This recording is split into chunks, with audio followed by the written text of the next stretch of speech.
요한복음 17장 20절부터 26절까지 우리 함께 읽어보겠습니다. 시작. 내가 비옵는 것은 이 사람들만 위함이 아니요 또 그들의 말로 말미암아 나를 믿는 사람들도 위함이니 아버지여 아버지께서 내 안에 내가 아버지 안에 있는 것 같이 그들도 다 하나가 되어 우리 안에 있게 하사 세상으로 아버지께서 나를 보내신 것을 믿게 하옵소서. 내게 주신 영광을 내가 그들에게 주었사오니 이는 우리가 하나가 된 것 같이 그들도 하나가 되게 하려 함이니이다. 곧 내가 그들 안에 있고 아버지께서 내 안에 계시어 그들로 온전함을 이루어 하나가 되게 하려 함은 아버지께서 나를 보내신 것과 또 나를 사랑하신 같이 그들도 사랑하신 것을 세상으로 알게 하려 함이로소이다. 아버지여 내게 주신 자도 나 있는 곳에 나와 함께 있어 아버지께서 창세전부터 나를 사랑하심으로 내게 주신 나의 영광을 그들로 보게 하시기를 원하옵나이다. 의로우신 아버지여 세상이 아버지를 알지 못하여도 나는 아버지를 알았사옵고 그들도 아버지께서 나를 보내신 줄 알았사옵나이다. 내가 아버지의 이름을 그들에게 알게 하였고 또 알게 하리니 이는 나를 사랑하신 사랑이 그들 안에 있고 나도 그들 안에 있게 하려 함이니이다. 아멘. 네, 저희는 지금 예수님께서 십자가 지시기 전에 하셨던 간절한 기도를 살펴보고 있습니다. 우리 요한복음 17장 좀 다시 한번 정리해 보면 17장 1절 5절 보면은 아들을 영화롭게 하사 아들로 아버지를 영화롭게 하옵소서 하고 기도하는 거예요. 아들을 영화롭게 하사 아들로 아버지를 영화롭게 하옵소서라고 기도하니까 이렇게 오해 소지가 많은데 아들 잘 되게 하셔서 아버지도 영광 받게 해주세요 이렇게 들린단 말이죠. 근데 그게 아니라고 말했습니다. 이 기도의 본의는 내가 아버지 뜻대로 잘 죽게 해달라는 겁니다. 그걸 영화라고 하는 거예요. 나로 영화롭게 하사 내 죽음으로 아버지도 영광스럽게 하옵소서 이런 죽음에 대한 기도라고 말씀드렸어요. 근데 사람들이 이 본문을 보면 부모 입장에서 참 이렇게 드리기 좋은 걸로 보인단 말이죠. 아들 잘 되게 하셔서 아들 영광스럽게 하셔서 아들로 이 부모도 영광스럽게 하옵소서 이렇게 이걸 보고 같이 기도한단 말이에요. 근데 성경을 보면 엉뚱하게 기도하는 거란 말이죠. 그런 뜻이 아니라 내가 아버지 뜻대로 잘 죽게 해달라 이런 기도인 것입니다. 9절부터는 세상에 남아있는 제자들을 위해서 기도하는 거예요.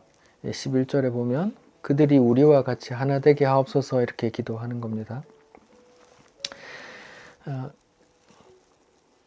제자들이 하나님과 예수님이 하나 된 것처럼 제자들도 하나 되게 기도하는 겁니다.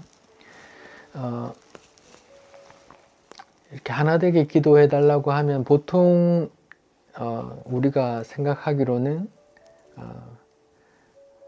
제자 50, 예수님 50 이렇게 하나 되는 건가 이렇게 생각하는데 그게 아니라고 말씀드렸어요.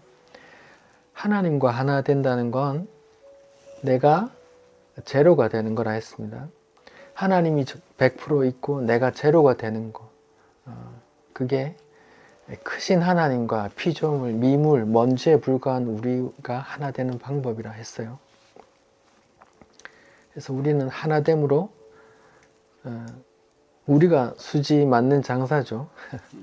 이 하늘 위에서 보면 이 대한민국이란 나라도 잘 안 보이는데 제주도도 잘 안 보이는데 그 제주도에서 살고 있는 개미 같은 내가 이 만물을 만드신 하나님과 하나 된다는 것 자체가 수지 맞은 장사잖아요. 근데 그런 의미를 잘 모르고 사람들은 하나님과 하나 된다고 하니까 사람들은 오해하기를 내가 100, 하나님은 날 도와주는 서브 같은 존재 이렇게 생각한다니까요.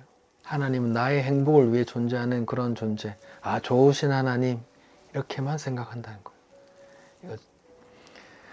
이건 지극히 그냥 이 세대를 지배하고 있는 그런 사상인 것 뿐이죠. 이게 죄악된 마음에서 비롯된 하나님마저도 나의 행복의 도구로 쓰려는 그런 죄악된 마음으로 나오는 거죠.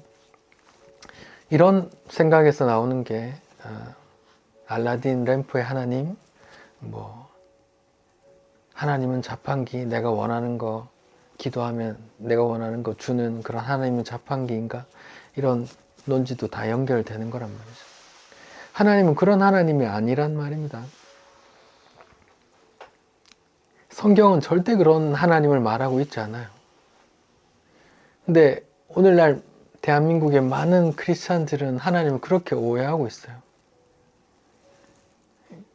강단에서 전하시는 목사님들이 그렇게 전했기 때문이겠죠. 강단의 목사님들이 그렇게 전한 이유는 성도님들이 그런 걸 원하니까 또 그렇게 전했겠죠. 하지만 그런 뜻이 아니란 말입니다. 예수님께서 하나님과 하나 된 삶을 살고 가셨는데 예수님은 어떻게 사셨어요? 단 말 한마디도 자기 마음대로 하지 않았다고 계속 말씀하시는 거예요. 하나님의 뜻대로 말했다. 하나님 뜻을 행했다. 이렇게. 자기 마음대로 한 게 하나도 없다고 말하는 거죠. 그러니까 주님이 그렇게 사셨는데 제자들도 그렇게 살기를 기도하는 겁니다.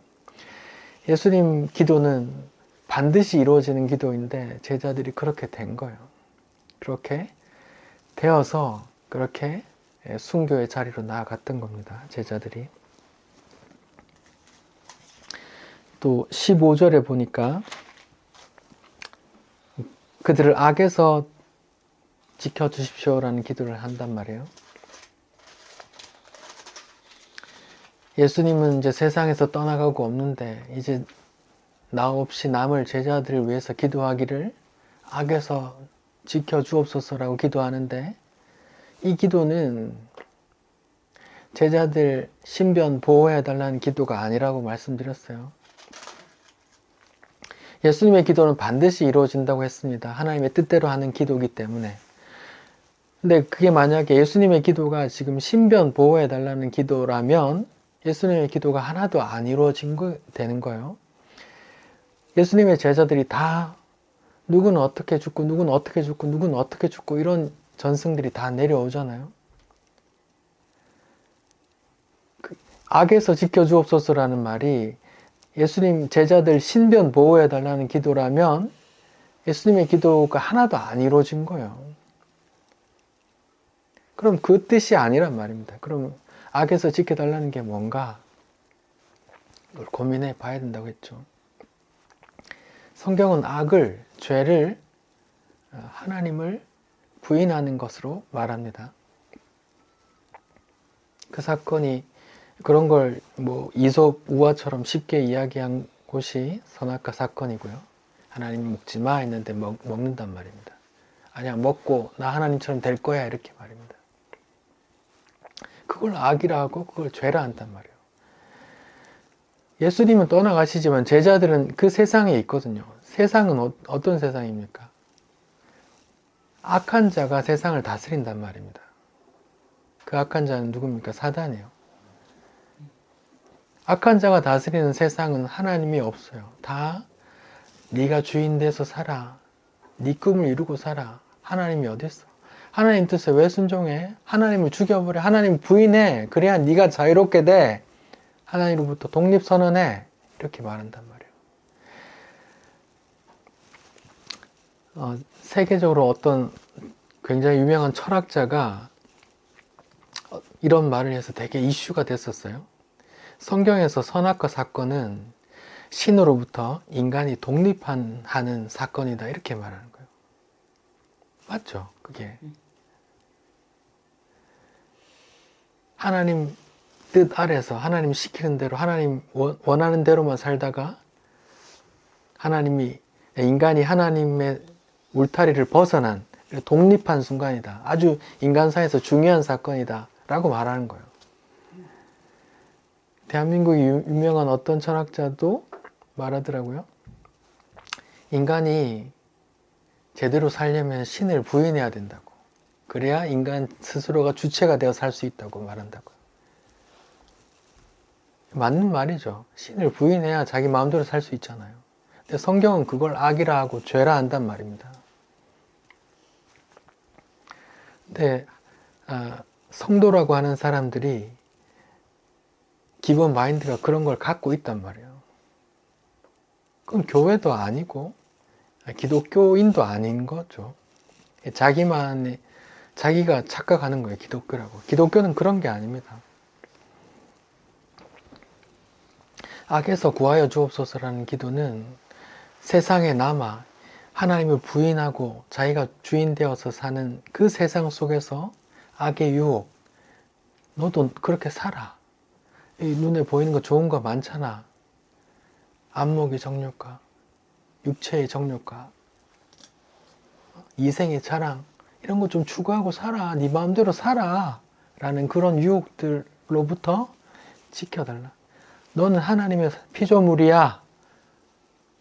라는 그 정체성을 지키고 살아라는 말입니다. 예수님께서 그걸 기도한다는 말이에요.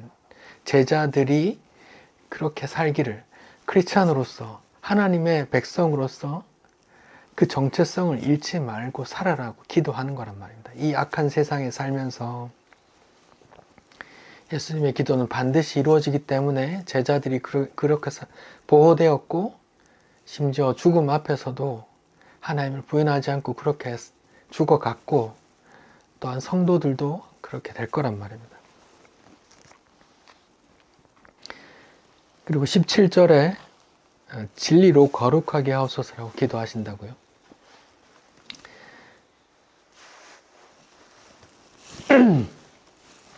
사람들은 흔히 오해하기를 우리가 어떤 거룩한 행위들로 우리가 거룩해진다라고 생각하죠. 기본 전제가 틀렸습니다. 죄인이 거룩해질 수 있는 단 한 가지 방법은 예수 믿는 방법이에요. 예수님께서 그 거룩의 길을 여셨기 때문에 가능하단 말입니다. 예수님께서 그 거룩의 길을 열지 않았으면 그 누구도 거룩해질 수 없어요.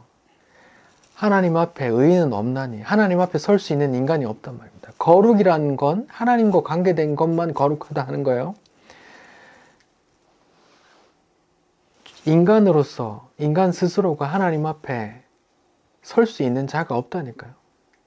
모세조차도 하나님과 대면하면서 죽을까 봐 하나님께서 그 눈을 가리고 뒷모습만 보게 했다고 나오는데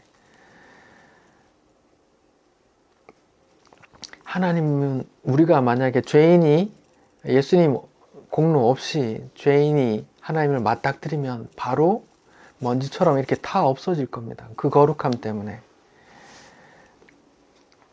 인간은 스스로 거룩할 방법이 없어요. 근데 예수님께서 기도한단 말입니다. 죄인들이 거룩해질 수 있도록. 무엇으로 거룩해지도록 기도하나요? 진리로 거룩해지도록 기도한다니까요. 진리가 뭔데요? 하나님의 말씀인데 말씀이 육신이 되어 오신 그분이 진리란 말입니다. 그분이 뭘 하셨는데요? 십자가를 지셨다고요. 십자가가 뭔데요? 자기 백성의 죄를 대신 짊어지고 죄값을 받은 그 일이란 말입니다. 대속의 은혜. 그 예수를 믿음으로 그 진리로 우리가 거룩해지는 거란 말입니다. 그 진리로 그렇게 예수님 믿고 거룩해진 하나님의 성전이 된 자들이 스스로를 지켜나간단 말입니다. 성령의 도움으로 성령께서 그렇게 만들어 가신단 말입니다. 선을 행하도록, 사랑하도록, 오래 참도록, 인내하도록, 그리고 말씀을 사랑하도록, 그리고 주님 그 나라와 그 일을 소망하도록 그렇게 만들어 간단 말입니다. 성령이 그런 지배를 받고 그렇게 살아가는 삶을 또 거룩하다 하는 거예요. 하지만 예수 믿음 없이 인간이 스스로 거룩해지는 방법은 없어요. 예수 믿는 자, 예수를 믿음으로 성령의 전이 된 성도들이 성령의 도움을 받아 그 거룩 가운데 임할 수 있단 말입니다. 그래서 성경은 이미 거룩해졌어 라는 말도 하고 거룩을 이루어 나가라고도 말을 하는 거예요. 그런 의미와 아직의 그런 교리가 있습니다.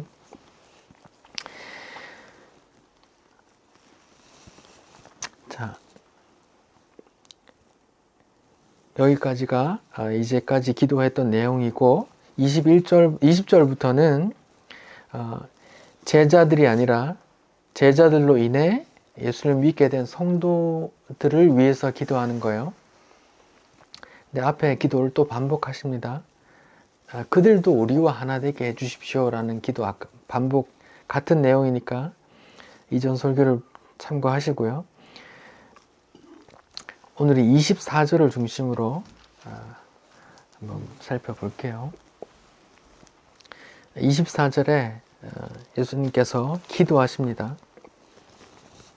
아버지여 내게 주신 자, 성도들이요, 나 있는 곳에 나와 함께 있게 해주십시오 라는 기도가 하나 있고, 또 아버지께서 창세 전부터 나를 사랑하심으로 내게 주신 나의 영광을 그들로 보게 해주십시오 하는 기도가 또 있어요.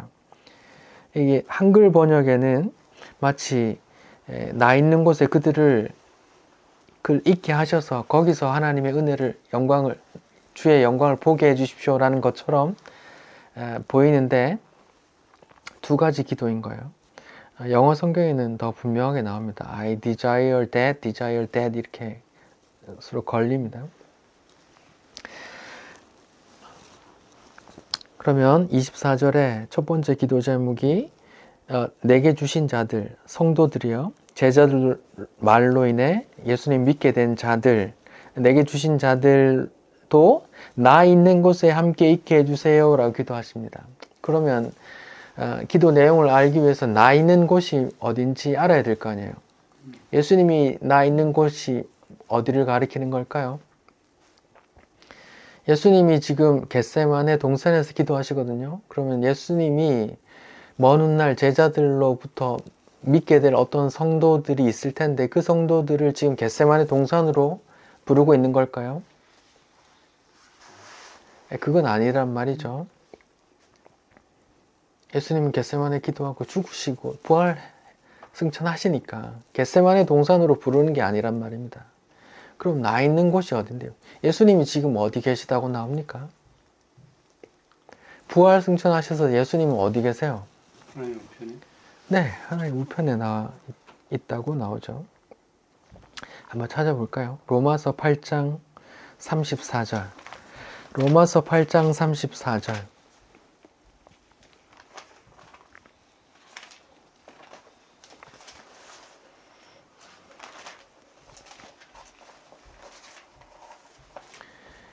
로마서 8장 34절에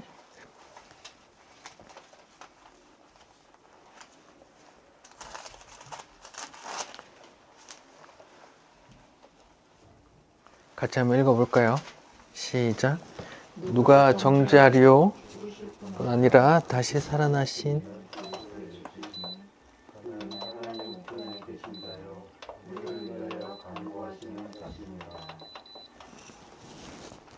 네. 지금 예수님이 어디 계시다고 하는 거예요? 하나님 우편에, 하나님 보좌 우편에 앉아 계시다고 로마서 8장 34절에 나오는 거예요. 거기서 뭐 하시는데요? 우리를 위해서 기도하신대요. 예수님께서 보좌 우편에서 지금 하시는 일은 우리를 위해서 이렇게 기도하시는 겁니다.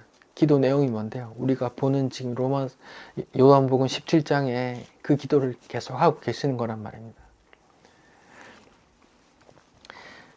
예수님이 나 있는 곳에 그들도, 성도들도 있게 해주십시오라는 기도를 하는데 나 있는 곳은 하나님 보좌 우편이란 말입니다.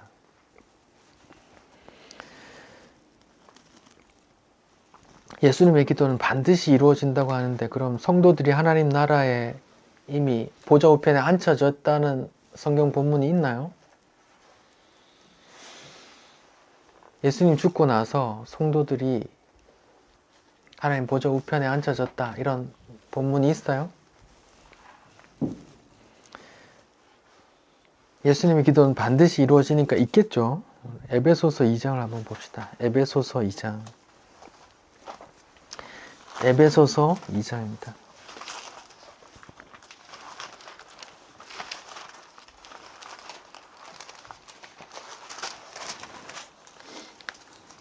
우리 2장 1절부터 같이 한번 읽어볼까요?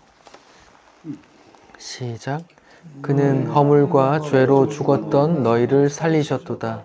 그때 너희는 그 가운데서 행하여 이 세상 풍조를 따르고 공중 권세 잡은 자를 따랐으니 지금 불순종의 아들들 가운데 역사하는 영이라. 전에는 우리도 다 그 가운데서 우리 육체의 욕심을 따라 지내며 육체와 마음에 원한 것을 하여 다른 이들과 같이 본질상 진노의 자녀이었더니 긍휼이 풍성하신 하나님이 우리를 사랑하신 그 큰 사랑을 인하여 허물로 죽은 우리를 그리스도와 함께 살리셨고 너희는 은혜로 구원을 받은 것이라.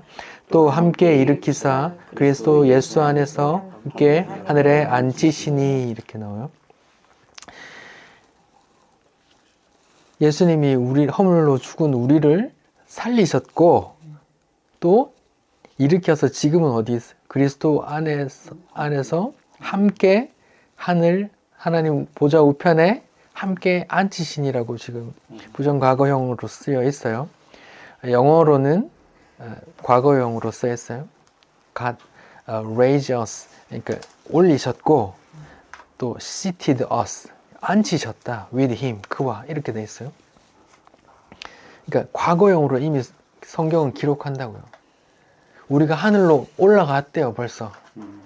그리고 하나님 보좌 우편에 앉아 계시다고 성경은 말해요. 과거형으로.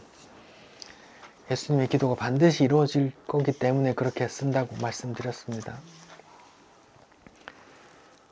그러니까 우리는 본질상 진노의 자녀이고 아직 우리는 역사 속에서 아직 미숙한 모습 같지만 예수님의 기도는 반드시 이루어지기 때문에 이미 그렇게 앉혀져 있는 것처럼 말을 하고 있다고요. 얼마나 소망이 됩니까? 그리고 계시록을 한번 찾아봅시다. 요한계시록 21장이요. 요한계시록 21장을 봅시다.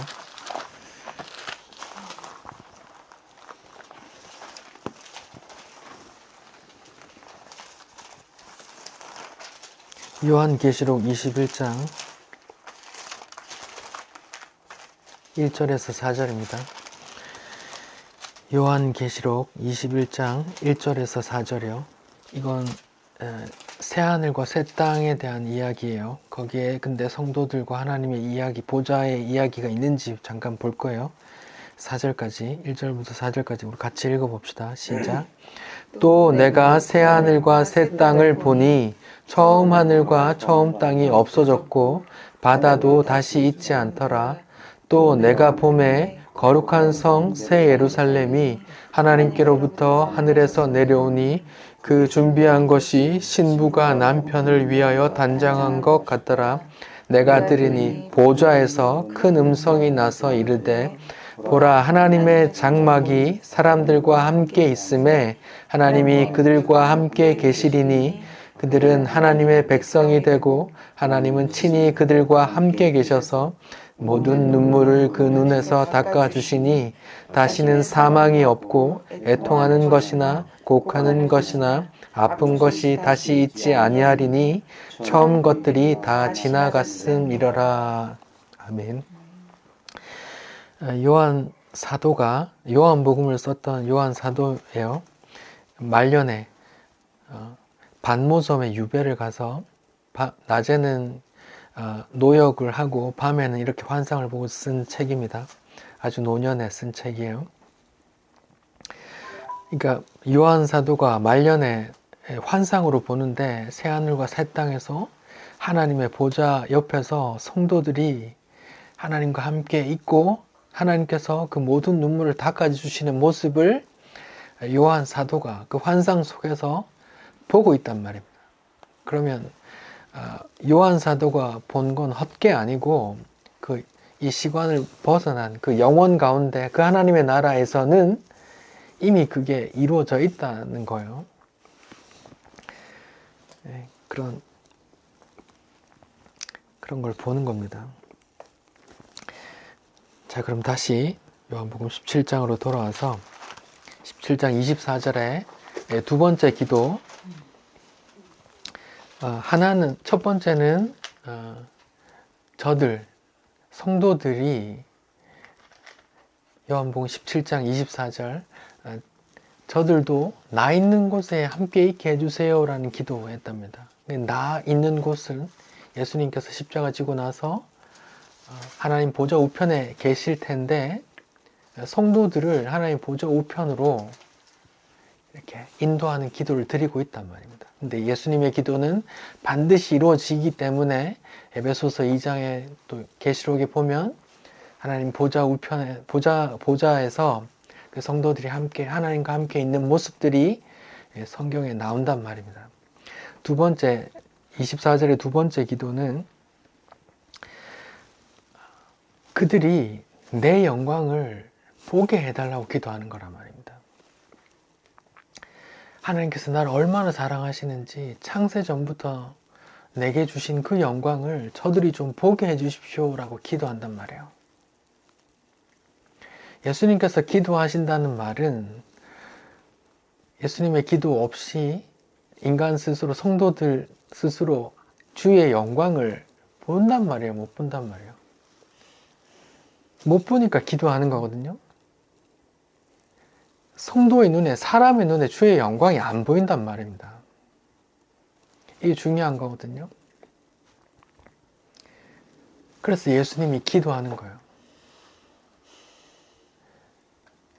하나님, 저들이 내 영광을 좀 봐야 될 텐데 이 험한 세상에서, 이 악한 세상에서 믿음 잃지 않고 꼭 붙들고 살기 위해서는 나의 영광을 좀 봐야 안 되겠습니까? 저들로 하여금 나의 영광을 보고 그들도 나와 함께 그렇게 영광 가운데 있을 것임을 기억하게 해주십시오 하고 기도한단 말입니다.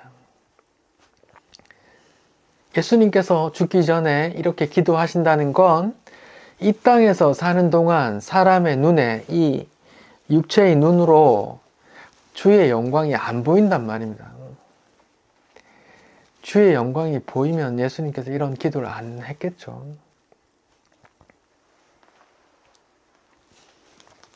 이게 문제입니다. 우리 눈에 주의 영광이 보이지 않다는 게 문제예요. 그래서 우리는 낙심할 수 있고 때론 하나님 없나 하고 큰 일을 당하면 막 믿음이 뿌리채 흔들리기도 하고 한단 말입니다.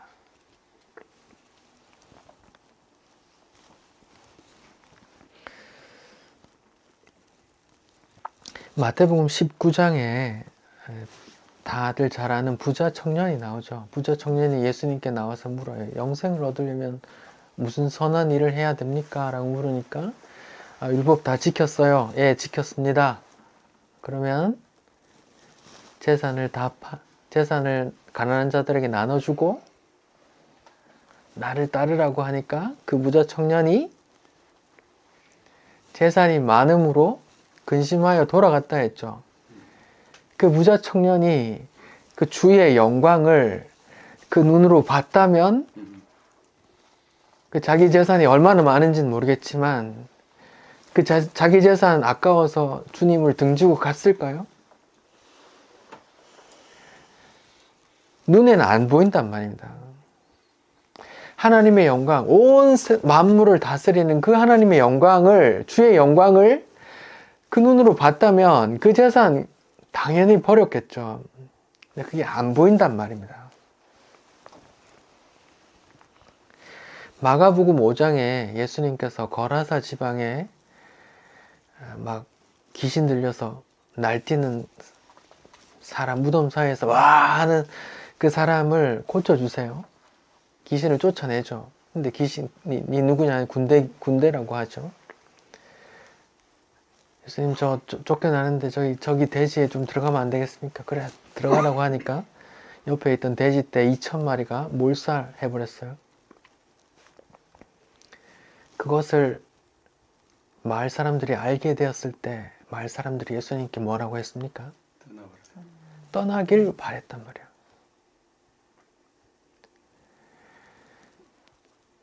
돼지 한 마리 현 시세로 따지면 뭐 한 30만 원 정도로 판매된단 말이에요. 그러면 2,000마리면 얼마예요?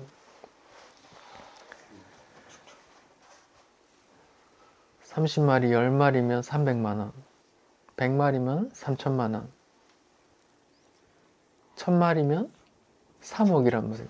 3억이고 2,000마리라고 했으니까 6억 된단 말이에요. 한순간에 6억이라는 마을에 손해가 났단 말이야. 더 이상 마을에 손해가 나기 싫은 거예요, 사람들은. 그래서 예수님을 그냥 가라고 한다. 썩 가라, 썩 물러가시오 한단 말이에요. 사람들 눈에 주의 영광이 보이지 않았단 말입니다. 만물을 다스리는 주의 영광을 봤다면 그 돼지 2,000마리 때문에 아까워서 예수님을 쫓아냈을까요? 사람 눈에 안 보인단 말입니다. 그게 문제예요.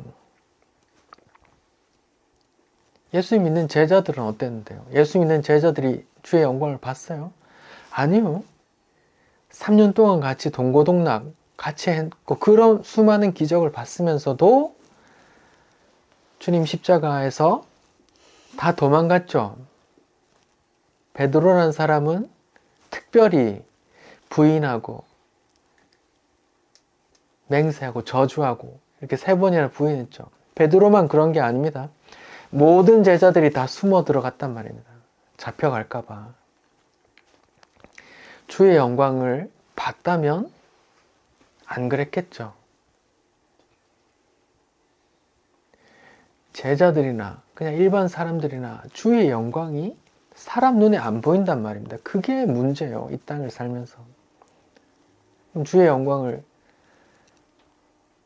예수님께서 보게 해달라고 기도한단 말입니다. 그럼 예수님께서 기도하면 반드시 이루어진다면서요. 그러면 주의 영광을 제자들이 그럼 성도들이 받겠네요.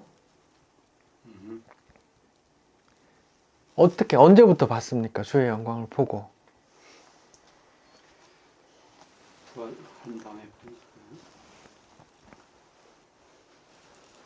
요한복음 16장을 한번 볼까요?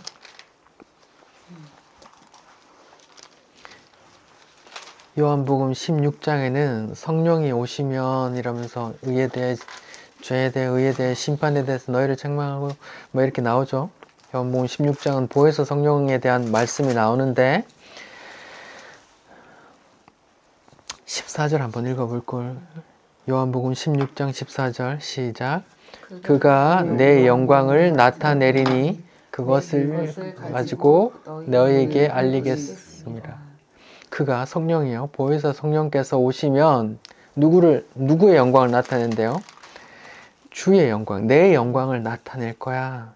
그가 오면 내 영광을 나타낼 거야. 이렇게 말해요. 예수님께서 이전에 성령이 오시면 내 영광을 알게 될 거야, 보게 될 거야 이렇게 말해 준단 말이에요. 그리고 나서 예수님이 기도하시죠. 그리고 예수님의 기도는 반드시 이루어질 거란 말입니다. 그러면 예수님 십자가에서 다 도망가서 숨었던 제자들이 성령 세례를 받고 나서 제자들이 어떻게 변했어요? 다 목숨을 두려워하지 않고 죽음을 두려워하지 않고 다 예수 전하다가 갔단 말입니다. 너희들이 뭐라고 해도 아무것도 아니야. 주의 영광을 내가 봤거든. 너 봤어? 나는 봤어. 야, 주의 영광, 지금 영광, 니네들 고난 주는 거 아무것도 아니야. 다 받아도 돼. 주의 영광이 그렇게 크단다.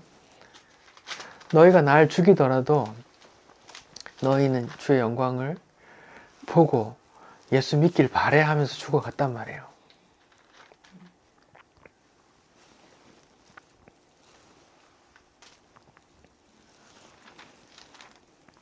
제자들만 그랬던 게 아니죠. 성도들도 그렇게 했던 겁니다. 그럼 주의 영광이 뭔가?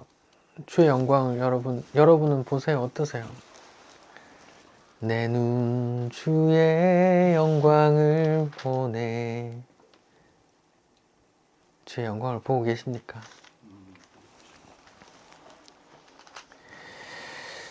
요한복음 12장을 한번 봅시다. 요한복음 12장이요.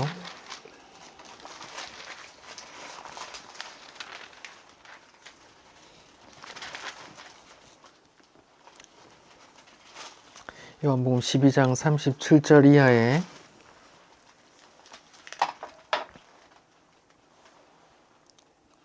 제가 읽어볼게요. 예수께서 이 말씀을 하시고 그들을 떠나 숨으시니라. 이렇게 많은 표적을 그들 앞에 행하였으나 그를 믿지 아니하니 이는 선지자 이사야의 말씀을 이루려 하심이라. 이르되 주여 우리에게서 들은 바를 누가 믿었으며 주의 팔이 누구에게 나타나이까 하였더라.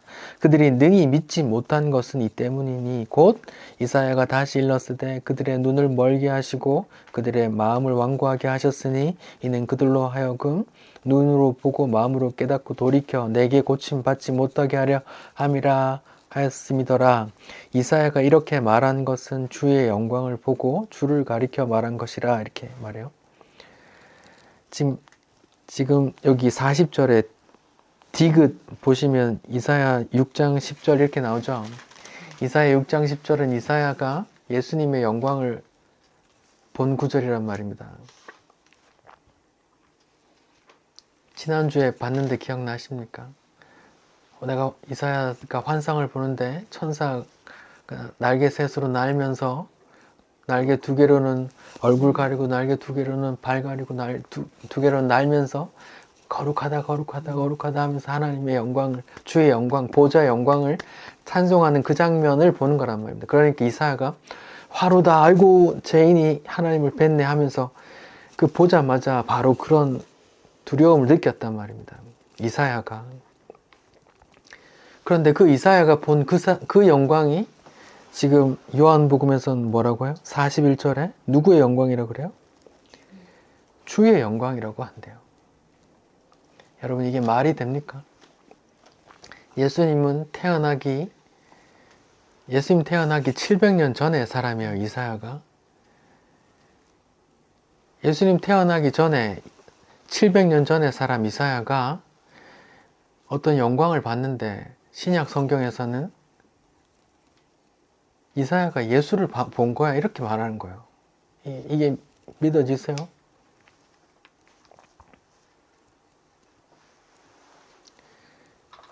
근데 똑같은 그 주의 영광이 요한계시록에도 나오거든요.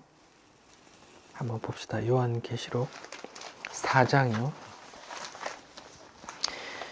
요한계시록 4장이요.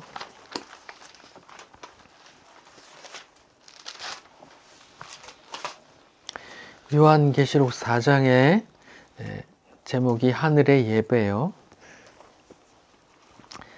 지금 예수님 태어나기 700년 전에 이사야가 봤던 그 주의 영광이랑 예수님 죽고 나서 한 100년쯤 가까이 됐을 때 요한이 반모섬에서 본 주의 영광이 똑같은지 보란 말입니다. 2절이요. 내가 곧 성령에 감동되었더니 보라 하늘에 보좌를 베풀었고 그 보좌 위에 앉으신 어떤 분이 나오는데 앉으신 이의 모양이 벽옥과 홍보석 같고 무지개가 있어 보좌에 둘렸는데 그 모양이 녹보석 같더라.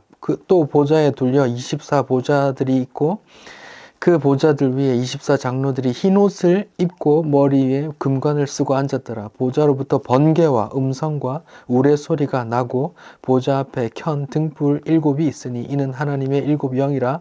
보좌 앞에 수정과 같은 유리바다가 있고 보좌 가운데 보좌 주위에 4생물이 있는데 앞뒤에 눈들이 가득하더라.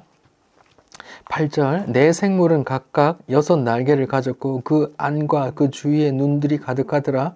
그들이 밤낮 쉬지 않고 이르기를 뭐라 그래요?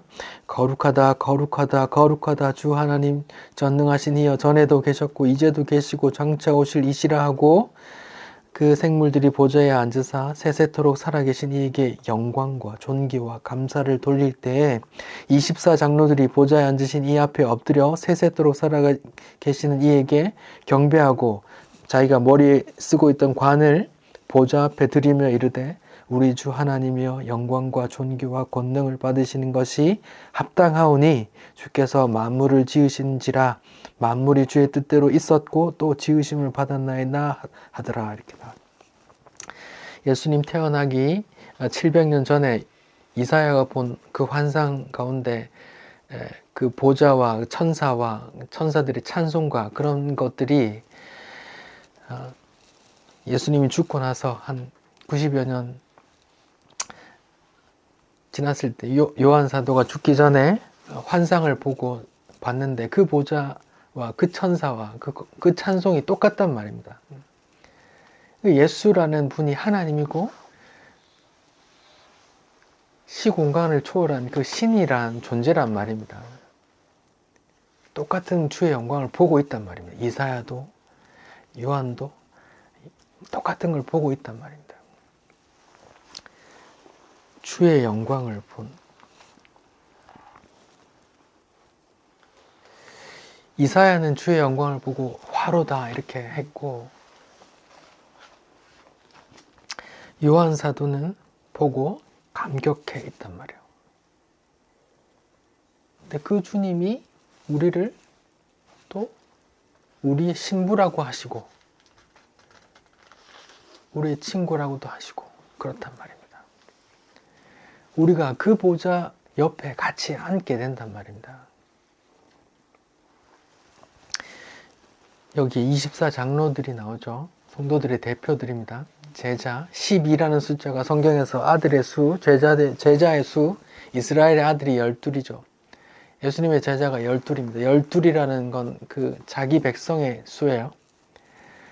24장로가 머리에 관을 쓰고 있는데 이건 내가 잘해서 쓴 관입니다라고 말해요? 아니면 보좌 앞에 관을 앞에 내려놓습니까? 네, 보좌 앞에 관을 내려놓는단 말이에요.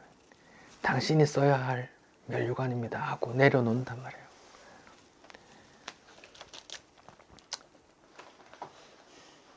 그 잘난 놈들만 천국에서도 면류관 쓰는 게 아니란 말입니다.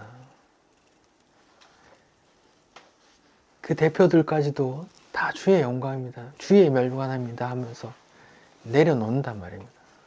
천국은 그런 곳이란 말이에요.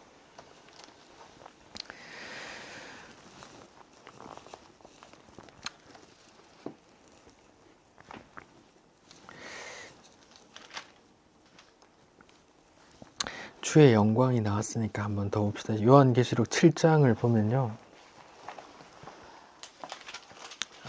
그 유명한 14만 4천과 찬송하는 무리들이 나옵니다. 지금 제가 요한계시록 21장을 봐서도 새하늘과 새 땅, 그걸 한자로 봐주면 신천, 신지예요. 더 줄이면 신천지죠. 요한계시록 7장에 14만 4천 찬송하는 무리들이 나와요. 이런 것들이 어떤 이단이 잘못 사용해서 이게 말하면 다 이단으로 되는 것 같은데 아닙니다. 성경에 이렇게 게시되어 있어요. 우리가 말할 수 있어야 돼요. 그들이 잘못 사용한 거지 우리는 바른 말씀을 말할 수 있잖아요. 그들이 뭐라고 찬송하는지 봅시다. 10절 큰 소리로 외쳐 7장 10절 큰 소리로 외쳐 이르되 구원하심이 보좌에 앉으신 우리 하나님과 어린 양께 있도다. 이게 찬송으로 만들어놨죠. 구원하심이 보좌에 앉으신 우리 하나님과 어린 양께 있도다 하고 하죠. 또 12절에 또 찬송해요. 아멘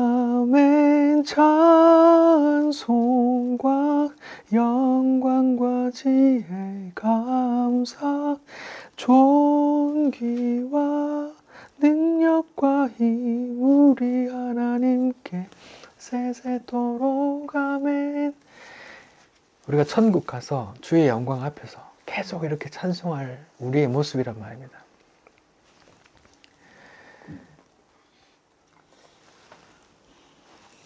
주의 영광, 그리고 주의 영광 앞에서 찬송할 우리의 모습까지 같이 믿음으로 보게 된단 말입니다. 그리고 또 봅시다. 무시무시한 장면 좀 볼까요? 요한계시록 20장이요. 20장 11절. 요한계시록 20장 11절. 이게 뭐 소위 말하는 백보좌 심판 이렇게 말하는 거요. 주께서 흰 보좌에 앉았는데 그 흰 보좌는 심판하는 자리예요. 11절. 또 내가 크고 흰 보좌와 그 위에 앉으신 이를 보니 땅과 하늘이 그 앞에서 피하여 간데 없더라.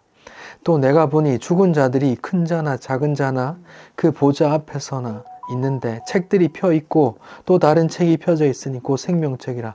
죽은 자들이 자기 행위를 따라 책들에 기록된 대로 심판을 받으니 바다가 그 가운데서 죽은 자들을 내주고 또 사망과 음부도 그 가운데서 죽은 자들을 내주매 각 사람이 자기 행한 대로 심판을 받고 사망과 음부도 불못에 던져지니 이것은 둘째 사망 곧 불못이라.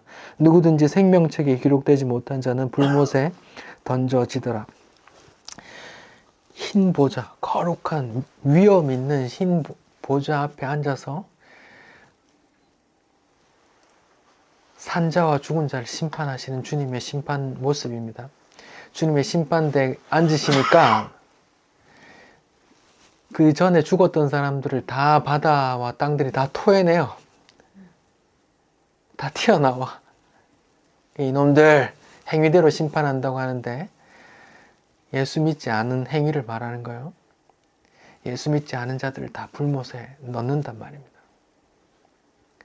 예수 믿은 자들은 생명책에 기록된 자들이니까 여기에 심판하는 모습이 없단 말이에요.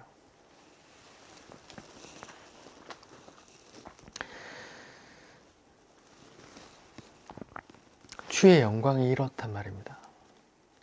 여러분 보세요. 제가 이사야서도 봤고 요한계시록도 봤어요. 이사야가 성령을 통해 주의 영광을 봤단 말입니다.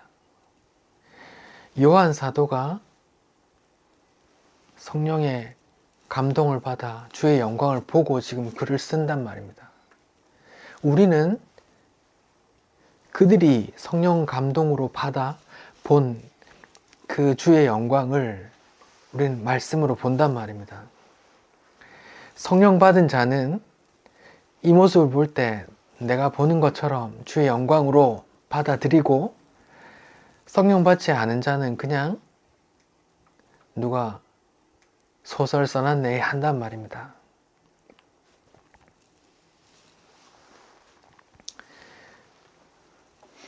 예수 믿는 성도들은 성령의 인도심 하심을 받아 성령께서 보여주시는 주의 영광과 또 주의 영광 옆에서 찬송하는 우리의 모습까지 분명하게 말씀으로 보고 그 말씀을 붙든단 말입니다. 목에 칼이 들어와도 그 말씀을 붙들고 그 주의 영광을 소망하며 사는 걸 주와 하나 됐다고 말하고, 또 주님과 동행한다고도 하고 주님께 영광 돌린다고도 하는 거예요. 내가 무슨 대단한 일을 해서 주께 영광 돌리는 게 아니고, 내가 뵐 주의 영광을 믿음으로 확신하고 그 옆에 찬송하게 될 내 모습도 확신하며 그날을 소망하고 기다리는 거란 말입니다. 이걸 예수님께서 기도한단 말입니다. 예수님의 기도는 반드시 이루어지기 때문에 이렇게 환상 가운데 이미 이루어진 우리의 모습을 여기 그려놨단 말입니다. 믿는 자만 성령의 도움으로 이것이 믿어지고 붙들게 된단 말입니다. 그 주의 영광을 보고 품으면 이 땅에서 어떤 일이 있든 상관없어요. 내가 굶어 죽든 내가 병 걸려 죽든 상관없어요. 이 땅은 주님 뵐 때까지 그 주의 행하신 일을 알아가는 과정이니까 우리의 완료된 그 영혼 가운데 그 모습 확신하면 이제 졸업해도 돼요. 이 땅에서 무엇 하든 괜찮아요. 이 땅에 사는 동안 그 주의 영광 붙들고 사모하고 또 주의 영광 전하고 살면 되는 거라고요. 내 가까운 사람에게, 내 자녀에게, 내 시간이 허락된 동안 이렇게.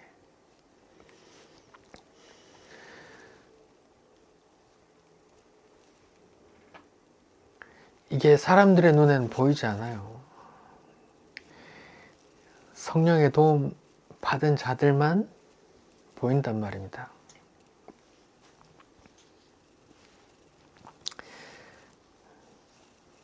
여러분들 가운데 성령께서 주의 영광을 날마다 더 선명히 보여주시길 기도하겠습니다.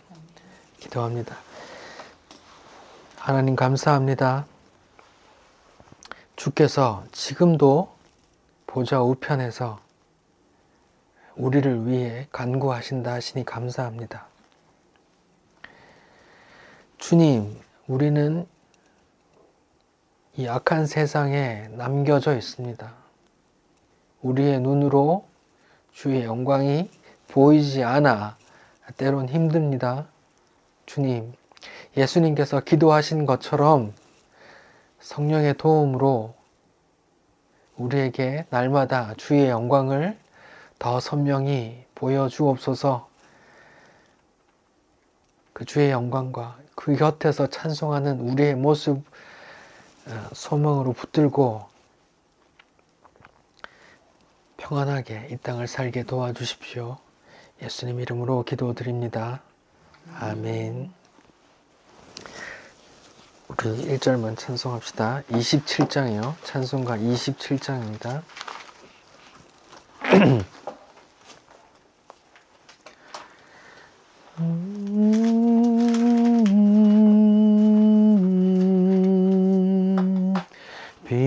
빛나고 높은 보좌와 그 위에 앉으신 주 예수 얼굴 영광이 해같이 빛나네. 해같이 빛나네. 2절 합시다. 지극히 높은 위엄과 한없는 자비를 무천사 소리 합하여 늘 찬송드리네. 늘 찬송드리. 5절 합시다. 주님의 보좌 있는데 천한 몸 이루러 그 영광 몸소 배울 때 내 기쁨 넘치리. 내 기쁨 넘치리.